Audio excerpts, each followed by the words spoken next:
Haryana police constable में कृषि और पशुपालन से रिलेटेड काफ़ी क्वेश्चंस आते हैं।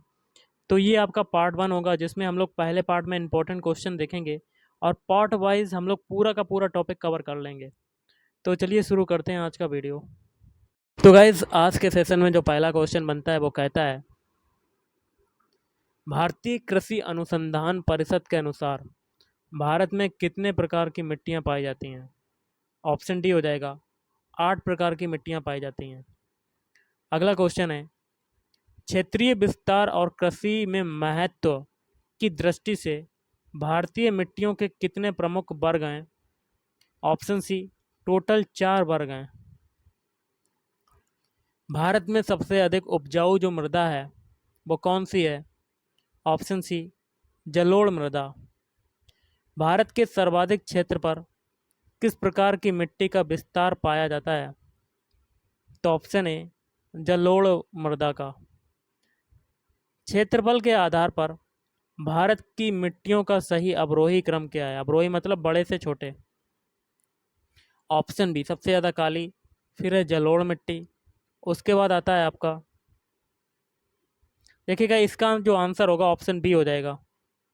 तो सबसे ज़्यादा जो मिट्टी पाई जाती है जलोढ़ मिट्टी पाई जाती है, उसके बाद लाल मिट्टी, उसके बाद काली, फिर लेटेराइट मृदा। भारत के विभिन्न क्षेत्रों में विभिन्न प्रकार की मिट्टियाँ पाई जाती हैं। इसका प्रमुख कारण क्या है? इसका प्रमुख रीज़न है ऑप्शन डी, जलवायु, संरचना एवं उच्चावच की विविधता। तटीय मैदानों और उत्तर भारत के मैदानों में उत्कृष्ट मृदा है, तो ये है जलोढ़ मृदा। और नवीन जलोढ़ मिट्टी को अन्य किस नाम से जाना जाता है? तो ये जाना जाता है ऑप्शन ए, खादर मृदा।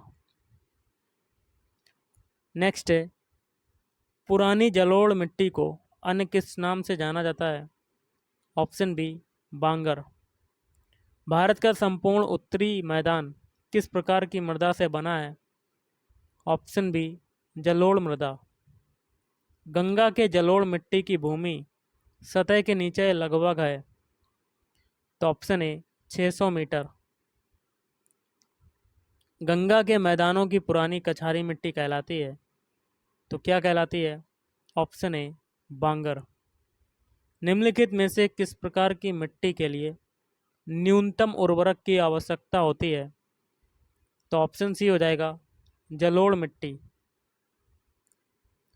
गंगा के मैदान की पुरानी कछारी मिट्टी कहलाती है, तो ऑप्शन बी, बांगर मृदा, बांगर मिट्टी। भारत के समस्त स्थल भाग का कितना प्रतिशत जलोढ़ मिट्टी से ढका है? तो ऑप्शन बी, 24%।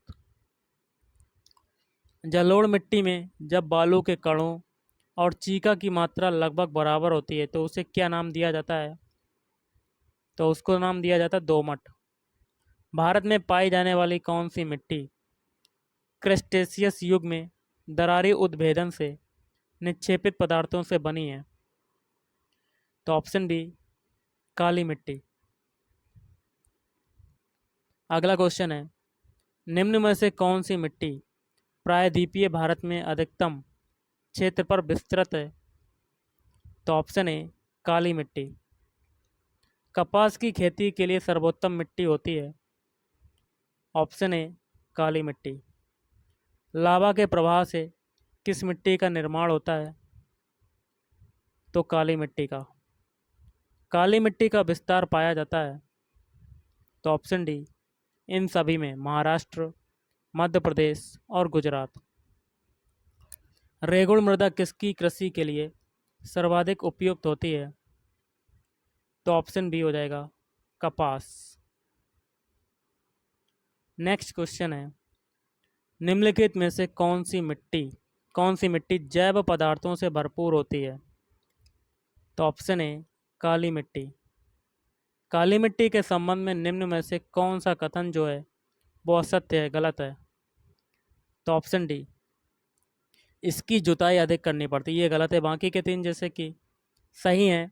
काली मिट्टी कपास की वृद्धि के लिए आदर्श होती है, भी है। इसमें आर्द्रता को अधिक समय तक धारण करने की क्षमता होती है। सूखने पर काली मिट्टी में दरारें पड़ जाती हैं।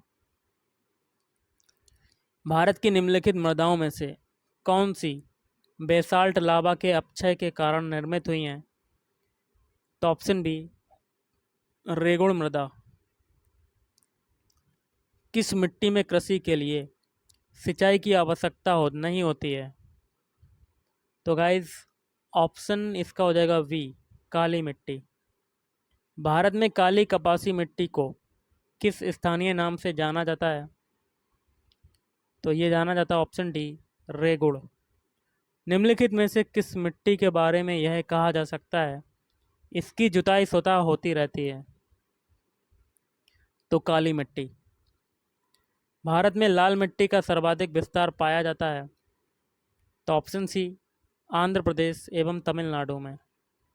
प्रायद्वीपीय भारत में क्षेत्रीय मृदा के निम्न प्रकारों में से कौन सा है? तो लाल और पीली मृदा। तमिलनाडु के 2/3 क्षेत्र पर किस मिट्टी का विस्तार पाया जाता है? तो ऑप्शन ए लाल मिट्टी। लाल मिट्टी के संबंध में कौन सा कथन असत्य है? तो ऑप्शन डी। बाकी के 3 जो हैं वो सही हैं। तो क्या हैं आपके देख लेते हैं। लौह ऑक्साइड की उपस्थिति के कारण इसका रंग जो है लाल होता है। ये शुष्क और आर्द्र क्षेत्रों में पाई जाती हैं। ये अधिकांशतः तमिलनाडु और आंध्र प्रदेश में पाई जाती है। लेटेराइट मिट्टी महत्वपूर्ण रूप से पाई जाती है। तो ऑप्शन ए मालाबार तटीय क्षेत्र में। किस मिट्टी में लोहे और एल्यूमिनियम की ग्रंथियां पाई जाती हैं? तो लेटेराइट मिट्टी। लेटेराइट मिट्टी का प्राधान्य है? तो ऑप्शन ए मालाबार तटीय प्रदेश में। अगला क्वेश्चन है भारत में निम्नलिखित में से कौन मृदा समूह लोहे का अतिरेक होने का कारण अनुबर होता जा रहा है? तो लेटेराइट। निम्नलिखित में से कौन सी मिट्टी सूख जाने पर ईंट की तरह कठोर एवं गीली होने पर दही की तरह लिपलिपी हो जाती है? तो ऑप्शन है लेटेराइट। अगला क्वेश्चन है निम्नलिखित में से कौन सा कथन असत्य है? तो आपको गलत वाला बताना है। तो आपका गलत हो जाएगा ऑप्शन बी। बाकी के 3 जो हैं वो सही हैं। जिसमें पहला कहता है लेटेराइट मिट्टी सामान्यतः अधिक वर्षा वाले क्षेत्रों में पाई जाती है। और सी है इस मिट्टी में मुख्यतः मोटे अनाज की खेती की जाती है। डी है इस मिट्टी में चाय की भी कृषि की जाती है। निम्नलिखित में से कौन सा कथन असत्य है? गलत वाला बताना है।